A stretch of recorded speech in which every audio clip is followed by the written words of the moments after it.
The night was heavy with silence, the kind that hides secrets beneath the glitter of a perfect life. Cameras flashed earlier that evening when the star athlete arrived at a charity gala with his partner, the woman the world knew as his heart. They smiled for the lenses, posed for the headlines, and radiated everything people wanted to believe.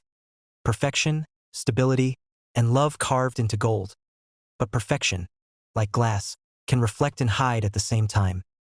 Long after the crowd faded and the lights dimmed, a phone buzzed in the quiet of a hotel room. A message. Short, simple, dangerous. "We should talk one last time." He stared at the screen, his breath slowing. The name on it wasn't new. It was a ghost from another life. A name that once carried laughter, chaos, and the kind of emotion that never truly disappears. For a long moment he didn't move. The air around him seemed to freeze. Then, as if pulled by something stronger than reason, he typed back. "Where?" The message came instantly. Same place.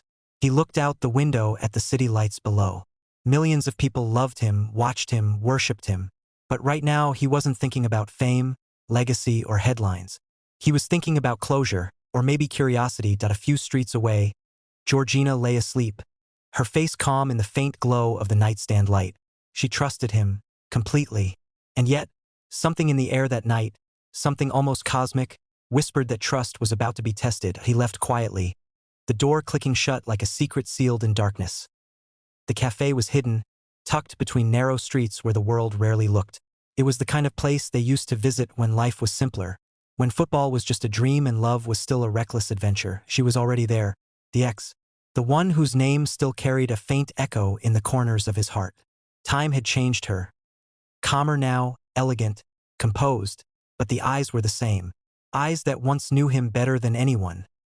She smiled faintly when she saw him. "You came." He didn't answer at first. He just sat, the tension thick between them.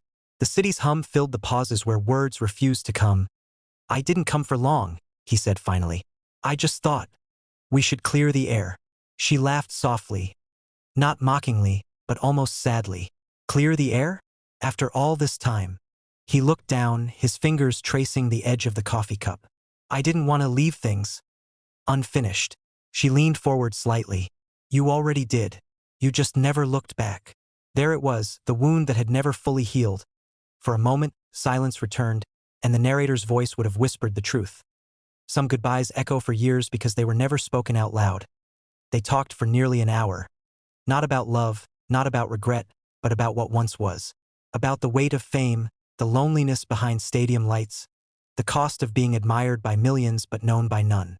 She told him she wasn't angry anymore, that she had found peace. But as she spoke, he could feel the tremor beneath her calm. When she reached across the table, her hand brushed his lightly, unintentionally, but enough to make the air shift. He froze, then pulled back gently. "I shouldn't have come," he said quietly. "Then why did you?" she asked. He didn't answer, because deep down he didn't know. Maybe he needed to see that chapter close. Maybe he needed to remind himself that the past was gone. Or maybe, in some quiet part of his heart, he wanted to feel human again. Flawed, tempted, real. He stood up, pushed the chair back, and said, "Take care of yourself." She nodded, her eyes soft but unreadable. "You too," she whispered. "And tell her she's lucky." He turned and left without another word. Outside, the wind carried the scent of rain. He walked alone, his mind a storm of guilt and relief. There had been no betrayal, no lies, but something still felt heavy. Because sometimes, meeting the past doesn't mean touching it. It just means remembering who you were before the world told you who to be. When he returned home, the house was silent. Georgina was still asleep, her hand resting gently on the pillow beside her. He stood there for a long moment watching her, the woman who had stayed, who had believed, who had loved him through every rise and fall. He slipped quietly into bed, staring at the ceiling as the first hint of dawn crept through the curtains. The room was peaceful, but his heart wasn't. The narrator's voice would fade here, quiet but lingering. Sometimes, the past doesn't come back to ruin the present. It comes back to remind you why the present matters. As sleep finally claimed him, a single thought echoed in his mind, that not all secrets are born from sin. Some are born from the need to finally let go. And yet, what he didn't know was that secrets, even the innocent ones, have a way of finding the light. Georgina stirred first, reaching out across the bed for the familiar warmth of the man she loved. He was there, but his breathing was deep, heavy, the kind that comes after a sleepless night. She smiled faintly, brushed a hand through his hair, and whispered, "You must have trained too hard yesterday." He didn't answer, only shifted slightly. She slipped out of bed and began her routine. The children's laughter, breakfast on the table, the sound of music low in the kitchen. Everything ordinary, everything perfect on the surface. But the narrator's voice would have whispered what the morning light could not see. That perfection, once cracked, never glows the same way again. Later that afternoon, the quiet hum of life was broken by the vibration of a phone left on the counter. A message flashed, unseen by its owner, just long enough for Georgina's eyes to catch a name she didn't recognize. She wasn't searching. It was one of those accidents that happens too fast to be undone. Her heart stilled. Curiosity, innocent at first, turned into a chill that ran through her chest. She hesitated, then looked away, guilt already whispering. "Don't overthink," she told herself. But the seed had been planted. By evening, her mind had created 1,000 versions of that single moment. Was it work, a friend, or something else entirely? When he returned from training, she watched him more closely, not suspiciously but protectively. She wanted to see reassurance in his eyes. He smiled, tired but gentle. "Long day," he said, kissing her forehead. That should have been enough. Yet, deep inside, a quiet voice lingered. "Something's changed."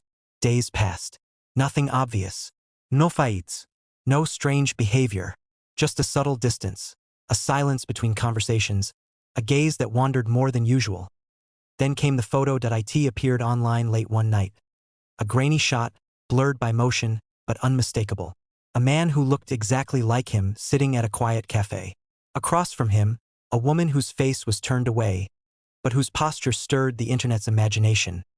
Headlines erupted. "Mysterious meeting, star caught late at night." Within hours, her phone buzzed endlessly. Messages from friends, journalists, strangers. "Is this real? Do you know her?" Georgina's hands trembled as she stared at the screen. The world was already deciding her story for her. He walked into the room moments later, unaware. "What's wrong?" he asked, seeing her face pale. She turned the phone toward him, the image shining like a wound between them. "What is this?" He froze. The kind of silence that follows only truth or fear filled the air. "It's not what it looks like," he said finally. His voice was calm, but his eyes told a different story, one of shock that the secret had found light so soon. "You met her?" Georgina said quietly, not shouting, not crying, just asking. "Yes," he admitted. "But it wasn't." "Why?" she interrupted, her voice breaking slightly. "Why didn't you tell me?" He looked down, searching for words that didn't sound like excuses. "I thought it would only make things worse. I just wanted to close that chapter." Georgina turned away, her breath trembling. The room felt smaller, heavier. The sound of the city outside seemed distant now, swallowed by the echo of that one confession. He reached out to her. "Gio, nothing happened. I swear." "I believe you," she said softly, turning back with tears in her eyes. "But you still broke something. You broke my trust." The narrator's voice would speak over the silence. Sometimes betrayal isn't about what's done. It's about what's hidden. That night, they didn't argue. They didn't speak much at all. He sat on the balcony, staring at the stars. She lay in bed, staring at the ceiling. Two hearts close enough to touch, but miles apart. And yet, somewhere deep beneath the pain, love was still there. Quiet, waiting, hoping for a way back. Georgina sat by the window, wrapped in a thin shawl. Her phone screen still glowed faintly, the photo, the comments, the storm. 1,000 voices screaming the same thing, each one trying to define her reality for her. She scrolled in disbelief, each word cutting deeper than the last. She deserves better. He'll never change. This is what fame looks like. But it wasn't fame she wanted. It was peace, the kind that only exists when trust is whole. In the next room, he was still awake. The lamp cast a soft circle of light over his face, highlighting the exhaustion beneath his calm. He had faced entire stadiums, millions chanting his name, yet that night he couldn't face the one person whose opinion mattered most. Finally, he rose, his steps careful, quiet, almost afraid. He found her by the window. "You're still awake," he whispered. She didn't answer immediately. Her voice came out soft, like a breath of wind. "I can't sleep. Every time I close my eyes, I see that picture." He sat beside her, but the space between them felt endless. "Gio," he began. "You know I love you. You know I'd never hurt you like that." She turned her head, meeting his gaze. "Then why didn't you tell me? Why let the world tell me instead?" He sighed deeply, his chest rising with regret. "Because I thought it would fade away." She reached out, said she wanted to return something. "A letter from years ago. I met her in a public place, 10 minutes, nothing more. I thought honesty would only cause pain." She listened, her heart torn between logic and feeling. "But lies," she said quietly. "They cause worse pain. They make love feel like a guessing game." Silence again. The kind that doesn't end easily. Outside, the ocean murmured against the rocks. A steady rhythm, as if nature itself was trying to calm them. After a while, Georgina spoke again, her voice trembling. "I believed we were untouchable, that nothing could come between us." He looked at her, eyes full of sorrow. "We still can be, Gio, but only if you let me prove it." She smiled weakly. "It's not about proving it. It's about believing it again." He nodded slowly. Then, with quiet resolve, he said, "Tomorrow, I'll fix this. Not with words, with actions. You'll see." That night, for the first time in years, they fell asleep apart. Not because of anger, but because sometimes space is the only medicine for a wounded heart. The next morning came with no relief. The headlines had multiplied. New stories, old photos, endless speculation. Cameras waited outside their home like vultures circling something fragile. She watched from behind the curtains, holding her phone tightly. "They won't stop," she murmured as he stood behind her, his expression cold but composed. "Then let them watch," he said. "I've never run from a fight, and I won't start now." Before noon, he released a statement. Calm, respectful, direct.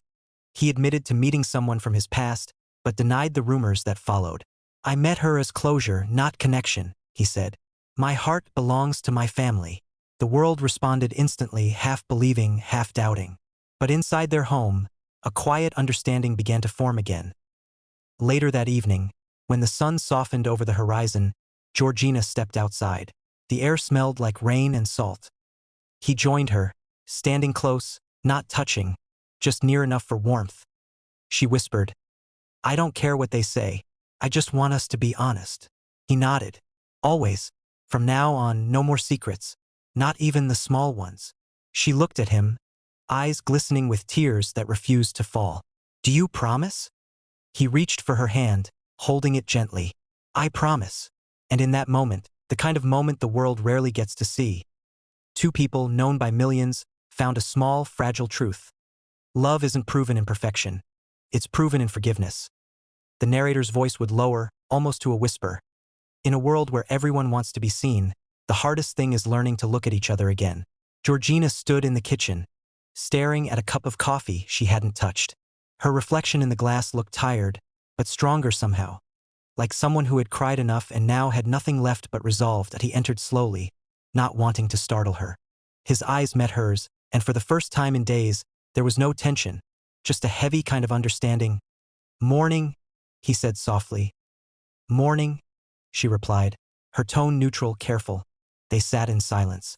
The only sound was the quiet ticking of the clock, counting the seconds that neither knew how to fill. Finally, he spoke. "I've been thinking about us." She didn't respond, but he continued. "I know I hurt you. I didn't cheat, I didn't lie about love. But I hid something, and that's almost the same thing. I thought I was protecting us, but I was protecting myself." She looked up slowly. "Why do men always think silence protects love? It only protects guilt." He lowered his eyes, ashamed but listening. The narrator's voice would say it quietly. "This is how love survives. Not in moments of perfection, but in moments when two people choose to listen instead of walk away." He took a deep breath. "You once told me that love is built like a house, that every secret is a crack in the wall. I think I made too many cracks, but I want to rebuild it, even if it takes time." Her expression softened, not forgiveness yet, but recognition. "Then start," she said quietly. That single word, start, became the beginning of something new, He stood up, walked around the counter, and took her hand gently. No cameras, no fans, just you and me, he said. Let's disappear for a while. And that's exactly what they did. 2 days later, the headlines shifted to another story, and while the world chased its next scandal, they boarded a quiet flight to a place no one knew. A small coastal town where no one cared about fame, where people smiled without knowing names. They stayed in a small house by the sea. No staff, no reporters, no makeup, no noise, just them. For the first time in years, they woke up to the sound of waves instead of alarms. They walked barefoot on the sand, talked for hours without phones between them.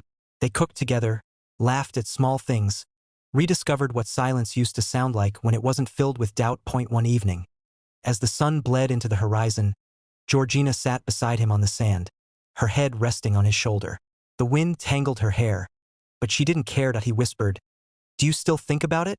"Sometimes," she said honestly, "but not with pain anymore, just as a reminder of what we almost lost." He nodded. "Then maybe we needed it.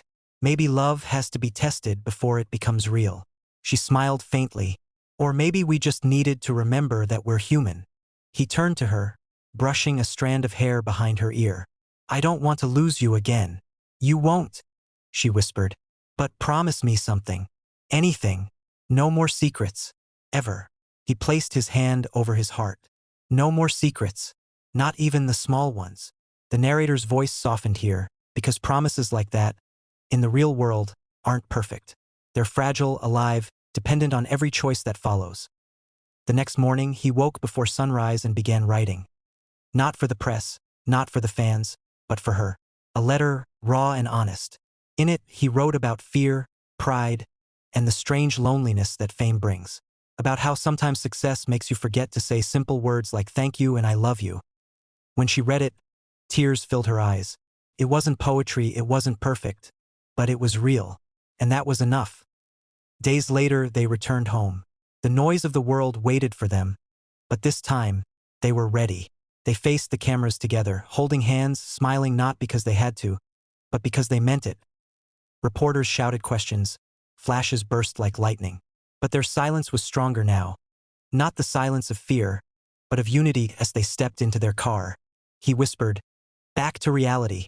She smiled. "As long as you're with me, I'm fine with that." And as they drove away, the narrator's voice would fade like a memory. Love doesn't survive by avoiding pain. It survives by walking through it, together. And in that world of lights, fame, and endless noise, they had finally found what really mattered. Quiet, forgiveness, and the truth that no rumor could ever take away. For more shocking stories, exclusive updates, and behind-the-scenes drama from the world of sports, don't forget to subscribe to WSN World Sports News. Because sometimes, the real story isn't on the field, it's in the hearts of those who play the game.